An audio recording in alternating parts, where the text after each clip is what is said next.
Hi, how you going? So the economy is not real. It's an idea, it's a measure, it's a concept, and it's a concept that's regularly inflated to be more of a real thing than it actually is. It's a concept that's used by politicians to justify why they're not helping the people that they should be helping, the exact people who they were supposedly elected to help. I'll preface the rest of this by saying that I don't have any training or education in economics or associated areas, so my thoughts on this are potentially ignorant and probably wrong. Let me know in the comments if I'm wrong, and more so if I somehow accidentally get something right. So I was thinking about the idea of the economy a lot during COVID when things were being done by the people in charge to protect the economy, and these things were hurting people in society. These people in charge were standing up there in their press conferences saying that we couldn't help people who were struggling to pay their bills because of the economy, because helping people would hurt the economy.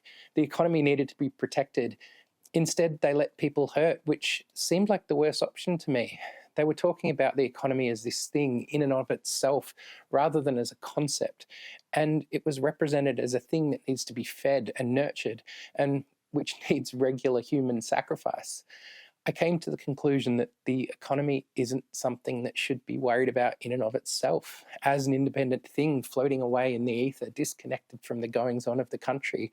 It's actually something which only exists to support the people of the country. That's its only purpose, to keep people healthy, safe, educated, and happy. If not, then what's the point? Support for the economy is therefore support for the people that it supports. So if you're sacrificing the people to support the concept of the economy, then you're missing the point. The point is that people are first and foremost the most important things. And the economy is secondary to that, playing a supporting role, standing back and patting people on the head and saying helpful things like, haven't you done well? Obviously, the economy has to be kept healthy enough to actually do the supporting of people that I'm talking about. The money can't be thrown away, but people should not be sacrificed for the thing itself, when the thing itself only exists as a concept which is meant to serve these people.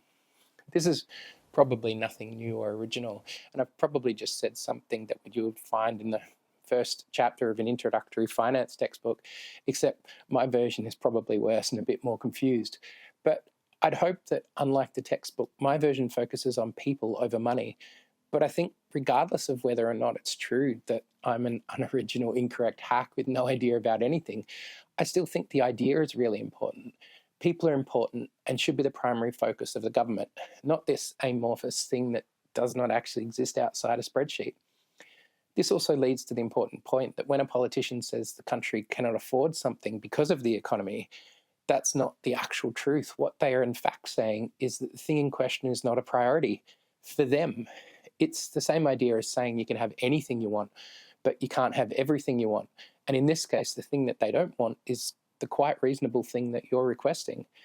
When a politician says we can't afford to spend more on schools and hospitals, what they're actually saying is that schools and hospitals are not as important to them, that they're not as high a priority as the last thing they committed to spending a bunch of money on, be it the mining industry or consultants, their own salaries and perks, or some submarines that won't be delivered for decades and will definitely run well over budget in the intervening time.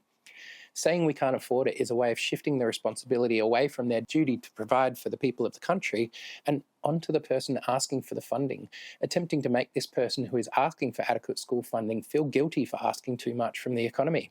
They should be ashamed of their attempt to stretch the economy to breaking point and clearly don't understand the bigger factors at play. Poor, simple people who want the world to be all sunshine and rainbows despite reality. We could fund schools, the politicians say, but then we would have to take money away from hospitals. This kind of false dichotomy, pitting two things against each other, tugging at heartstrings so they can demonize the people who just want society to be a little bit better. They could get the money from any number of places, but they won't, and you should feel really bad about yourself for asking. It's interesting. Politicians spend their whole lives telling us why we are wrong for wanting the best for all of the people of the country. All of them, not just the few people who have the most money and power and the ability to get in the ear of politicians and therefore somehow manage to get all the breaks. The economy is not real. It is a measure of a country. It is a way to get things done. It is a spreadsheet, a concept, an idea, a lie told to us by politicians about why we can't have nice things. It is there to support people, not itself, not these politicians, but that's not how it's used or weaponized against the people it really should be helping. We need to protect the economy, but not at the expense of people. People are more important than some non-existent concept, if any of that makes sense. Thanks, and I'll see you next week. Bye.